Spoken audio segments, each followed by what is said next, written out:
France's Prime Minister says the United States must do everything in its power to mend relations. This after leaked documents showed that Washington has spied on President François Hollande and his two predecessors.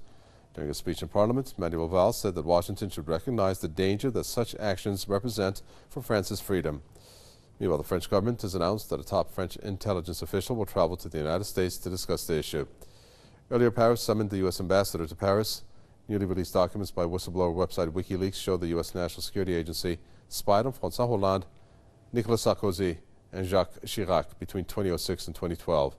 The U.S. has rejected all the allegations.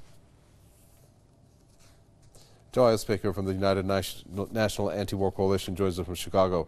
Joe Eilsbaker, give us your reaction on this. And I find it really amazing that the U.S. has actually come out rejecting all the allegations, given the track record that the NSA has. Well, I have to start by saying that there is no honor among thieves. Yes, Paris is upset because, WikiLeaks has exposed that the U.S. government is still spying on one of its allies, its oldest ally, as President Obama has called them.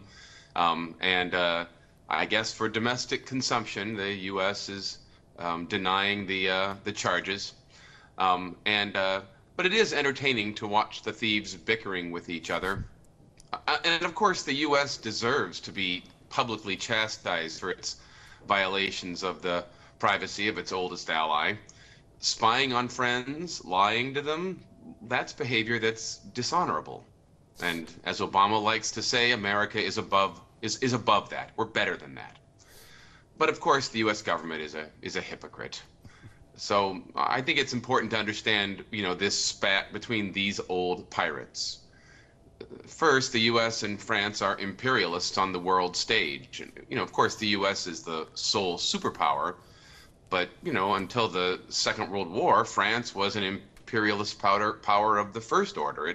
It ranked above the U.S., second only to Britain, with its colonies in Africa and Southeast Asia and the Middle East.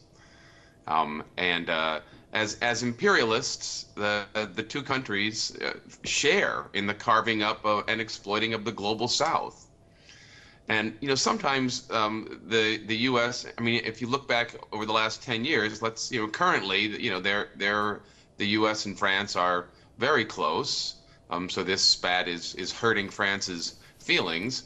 But a decade ago, then the Bush administration carried out the invasion of Iraq without cutting their junior partners in. And the French pirates wailed that they were being denied their share of the potential booty. And in response, the American press and pundits condemned France for denying the U.S. its manifest destiny over the whole world. Remember even that the American, Fox News and others refused to call French fries, French fries. They called them freedom fries. So Obama's foreign policy was predicated on cutting the junior partners in NATO back into the deals, into their share of the world's spoils.